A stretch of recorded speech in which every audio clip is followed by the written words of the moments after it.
Okay, and here we go. I'm live on both YouTube and on Facebook.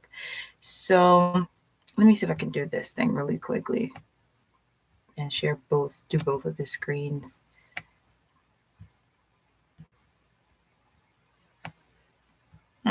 Okay. Let's try it this way first.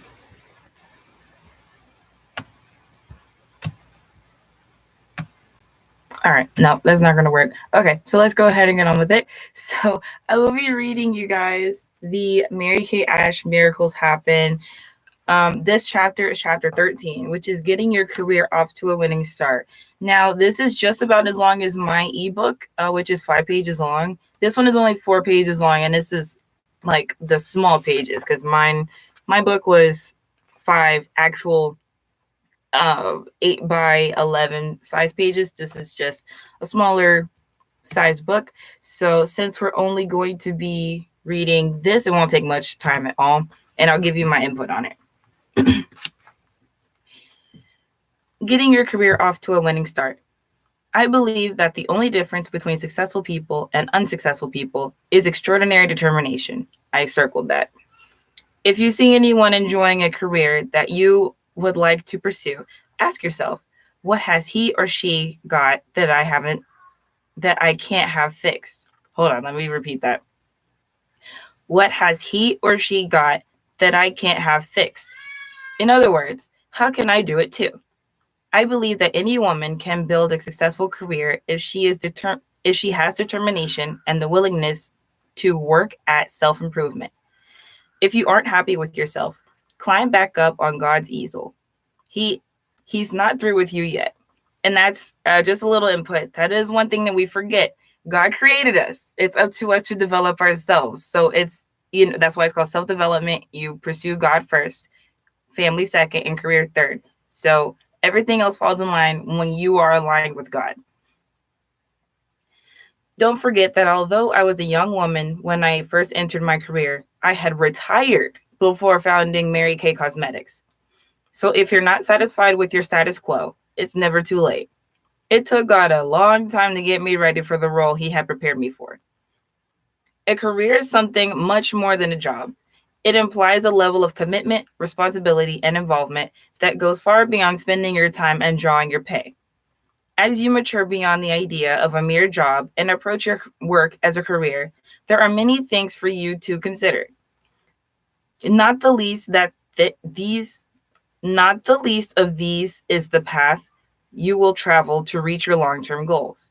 You may want to risk investing money and time in an independent business venture, or you may want the security of an ever-going salaried position. In either case, it's essential that you know how to present yourself and your abilities. Remember, whether you're approaching a prospective employer or seeking financial backing for your own business, it's your job to sell yourself.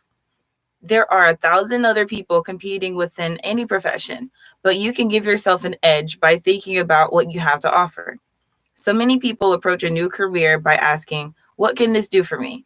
Instead of, what can I do to make myself and my services invaluable?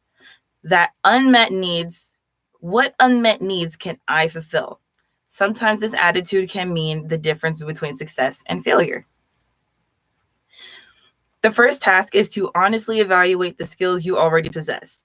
To take inventory of yourself. What are your assets? What do you do well? What do you really want to do? Not just for the moment, but for an entire career. What kind of career will bring out your own natural enthusiasm? Put these evaluations down in black and white, because until you actually commit them into writing, you may be fuzzy about those things you can actually do. On paper, your abilities become very clear. Don't forget abstract qualities. For example, you may list traits such as, I'm attractive, I like working with people, I'm outgoing, I'm energetic, I'm determined. Once this task is complete, I'm certain you will discover that you are a very special person. Your list will also identify areas in which you can improve. These may include furthering your education, organizing your family responsibilities, or developing some other personal skill. Remember that the truly successful career is built upon the three requirements. First, you must have the desire to succeed, or as I call it, the want to spirit. Second, you must have the know how. Knowledge is power. It builds enthusiasm, and enthusiasm builds success. But neither desire nor knowledge is enough. The third requirement is that you also apply yourself. You can want to succeed with all your heart. You may learn everything there is to know about your career. But unless you're willing to apply these skills, in other words, to work hard, all of your efforts will be wasted. Perhaps you will apply your skills to the development of your own business. Perhaps you will decide to become an entrepreneur. Every entrepreneur I've ever met has been an incurable optimist. My favorite definition of an optimist is that person who knew when given a barn full of manure, runs through it shouting, "I know there's a pony in here somewhere." Let me repeat that sentence. My favorite definition of an optimist is that person who, when given a barn full of manure, runs through it shouting, "I know there's a pony in here somewhere." Financial analysts tell us that by the end of this century, and at that time it was the 1900s, the greatest area of economic growth will be in the creation of small independent businesses, such as those developed by Mary Kay Cosmetics. And she was right. She was right. One primary reason for such growth is the worldwide trend toward streamlined management systems. More and more companies are consolidating jobs and thus reducing the number of middle management positions. More than anything else, the explosion of knowledge has contributed to this change. A department head within a large corporation can now plug into his or her computer and retrieve the information once compiled by a dozen clerks. This creates a squeeze on the very large pool of talented and experienced individuals. And what can a displaced middle manager do? Often the answer is to start his or her own small business. A small business can also be the ideal solution for people currently working in an economically depressed field, people changing careers, or people wishing to enter work with friends or family members. The focus of such a business could be anything from a small manufacturing facility, such as a cottage industry, to a professional service provider, such as a physician or an attorney. Not every entrepreneur plans to develop an international conglomerate. Some are simply independent persons who wish to support their families while practicing an art or a trade. But while the distinctions are many, there are also some similarities. And unfortunately, the greatest is that most of these new businesses will fail. The reasons for failure are as varied as the people involved, but a common problem is undercapitalization. I think it's important to note that while we began Mary Kay Cosmetics with $5,000 capital, it would take much more than that now. And she right. She right. Even so, it obviously takes more than money to succeed. Product and market knowledge are essential because you really must build a better mousetrap if the world is going to be a path to your door. You must determine which products and services are not being skillfully applied to the marketplace. Your ability to judge the market and your place in it can be hampered by emotion. In fact, for many people, the only reason for entering business is emotional. But simply wanting to start a business is not a good enough reason. A woman may love decorating her own home, so she thinks, "I want to open an interior design shop." But she must consider whether or not the community already has enough skilled and well-established decorators. Before trying to begin a new business, you should carefully analyze your own strengths and weaknesses. For example, what is your level of training or business education? Many women want to enter glamorous professions such as fashion, even though they have little or no experience in this field. You may consider taking a part-time or temporary job in your chosen field. That way, you can gain some real insight into the kinds of skills you will need to bring to your new career. Women have many talents that they may have never thought of as career opportunities. If you wish to start your career or own oh, if you wish to start your own business, begin by asking yourself what you really do well. What makes people say to you, if you ever decide to go into business, you should take up. Some of the most successful new businesses were started by women working out of their homes using their special talents. I know one woman who had a fruitcake recipe passed down from her great grandmother. She began her enterprise by selling a few homemade fruitcakes at Christmas time, and it has now grown into a huge industry selling thousands of fruitcakes and employing hundreds of workers. You may know of her company as Mary of Puddin Hill. As with many successful cottage industries, she still maintains those qualities, such as hand mixing, that ensured her original success. I have witnessed numerous such examples. A woman who developed a large drapery and upholstery company from her work as a neighborhood seamstress, and one who created a successful infant shop after making baby clothes for her grandchildren. Still another woman began designing maternity clothes after she became pregnant and could not find a suitable wardrobe. If you decide to become an entrepreneur, you must also be willing to work harder than you would have ever worked in an ordinary job. And that's the truth. That is the truth. A woman who starts her own company or becomes an independent saleswoman is her own boss. If she is going to succeed, she has to work for the most exacting boss in the world, herself. I often tell our consultants, you must discipline yourself to work as if you had a boss standing over you. This means that you must act aside exact hours to work every single day. Okay. This means you must set aside exact hours to work every single day. Ask yourself, how many hours can I spend on my work? Once you have made the decision, you must stick to those hours no matter what. Early in my sales career, I decided that at 8:30 every morning, I would begin to work on something that had to do with my job. Then I would spend my day as if I were supervising someone else. For example, when I calculated the value of my time on straight commission, I decided that I couldn't afford to stop for coffee breaks half a dozen times a day. You too will need to be a strict boss if you're going to avoid failure. But enough talk of failure. You want to know about success, right? While a new business can fail for many reasons, success is usually linked to one vital factor: the ability to satisfy unmet needs. When we began Mary Kay Cosmetics, no other company was actually teaching women how to care for their skin. All of the other cosmetics companies were merely selling Rogue, Rouge, I forgot how to pronounce that, lipstick or new eye colors. So we entered the market ready to fulfill a real need. We knew that we could help women to understand why she should take care of her skin and how this could be easily accomplished. One woman who identified such a need and filled it was Betty Graham. She was a secretary who knew that there had to be a better way to correct typing errors. So she experimented in her kitchen until she came up with the formula for liquid paper. Before she died, her company was sold for more than $4 million.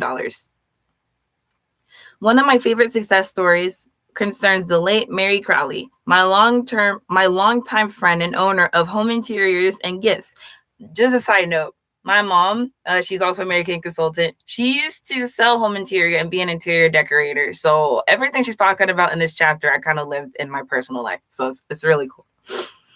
Mary and I had a profound influence on each other's careers.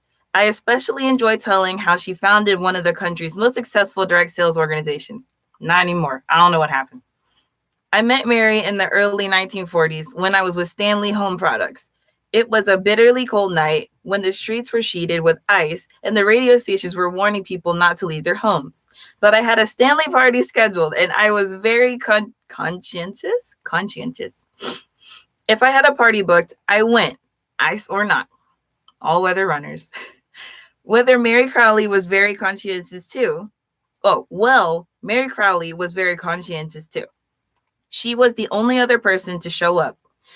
As the Sunday school teacher of the hostess children, she felt an obligation to keep her commitment. So nothing, not even that terrible weather, could stop Mary. I quickly realized there was no point in trying to put on a sales demonstration for her and the hostess, so I decided to just enjoy the cake, coffee, and good company. Both women were very lovely. Both women were very lovely people. Mary was especially excited person. Sorry. Mary was a very especially excited personality. She really had charisma. As we talked, I discovered that she worked as an assistant to the president of the purse manufacturing company. This was before the freeways had been built in Dallas, and getting downtown every day was a real problem. I mentioned to her that I was able to arrange my working day so as to avoid rush hour traffic, and that seemed to impress her. Like me, she had young children, and the fact that I could be home by 4 o'clock in the afternoon also interested her. After we were better acquainted, I asked her how much she earned as an assistant to the president. She asked me as if it were really none of my business. Oh, she looked at me as if it were really none of my business, and it wasn't.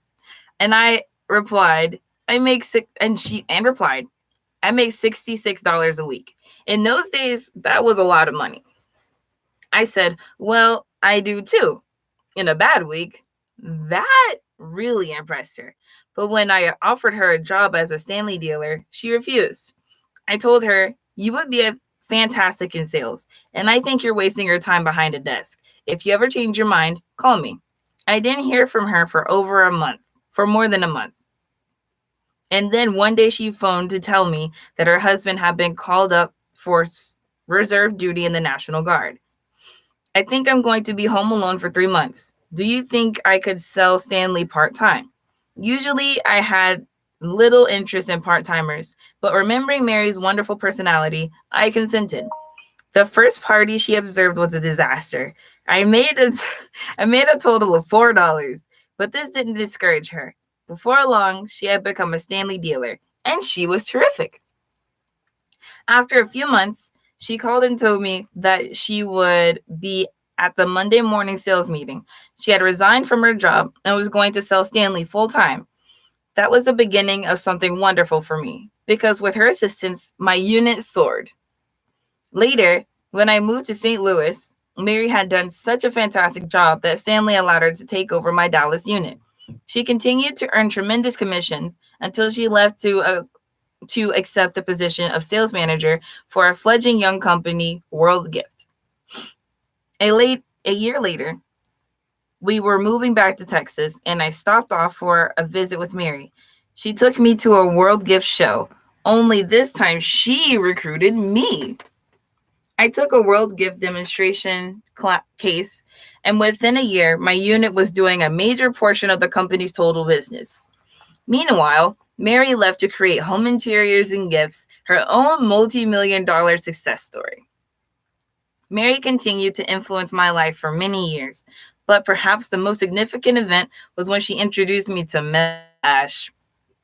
Mel was in the wholesale gifts business and was making a call on Mary's office.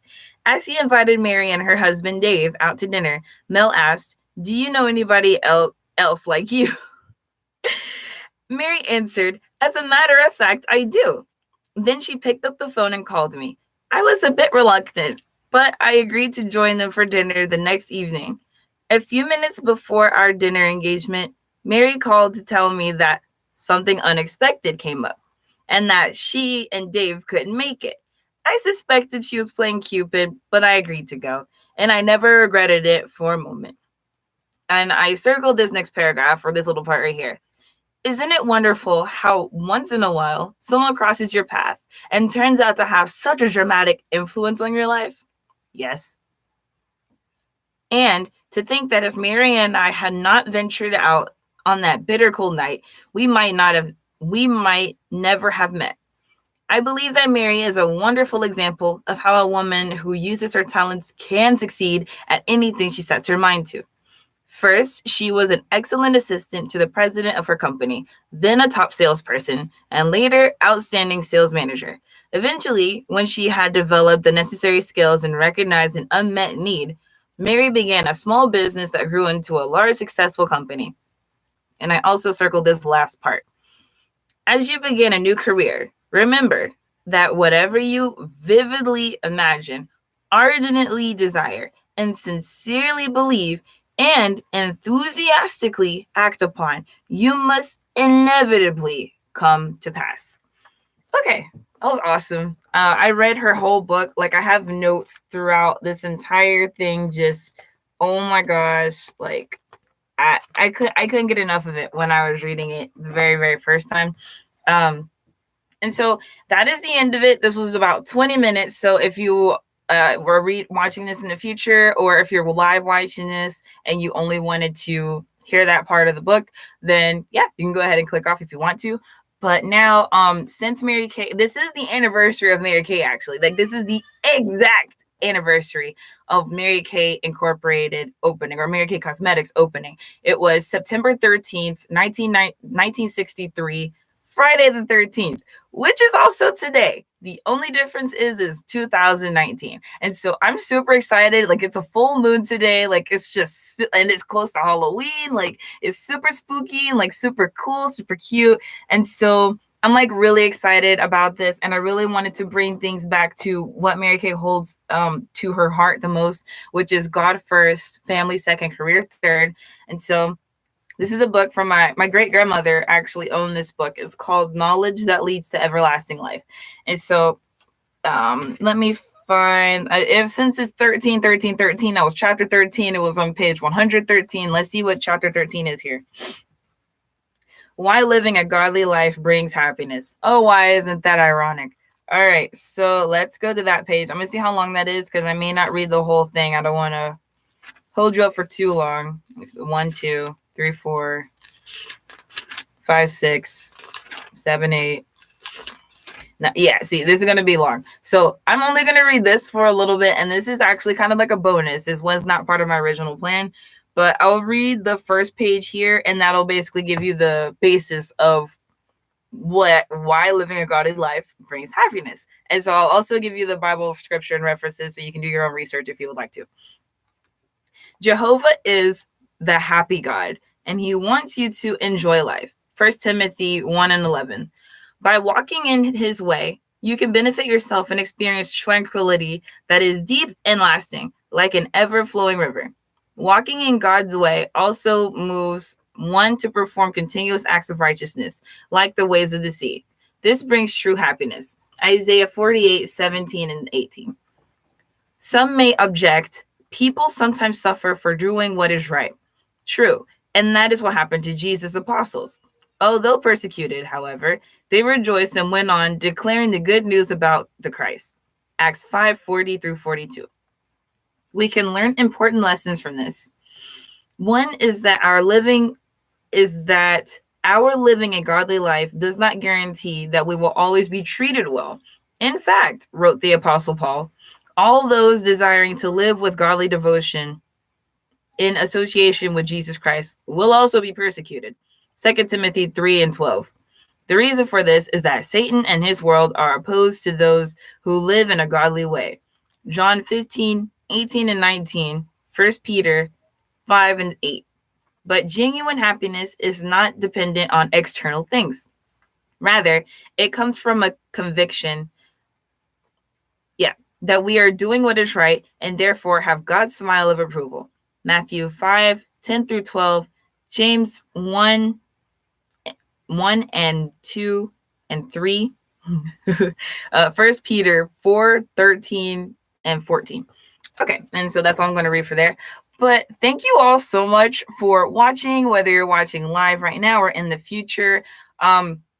Super excited about everything that's happening pretty much in Bumblebee Society. We recently got a Yellow Pages official listing, so we will be in the Yellow Pages. We're live on the website right now. We'll be printed out when they do the new printing in February. So that's super exciting for me.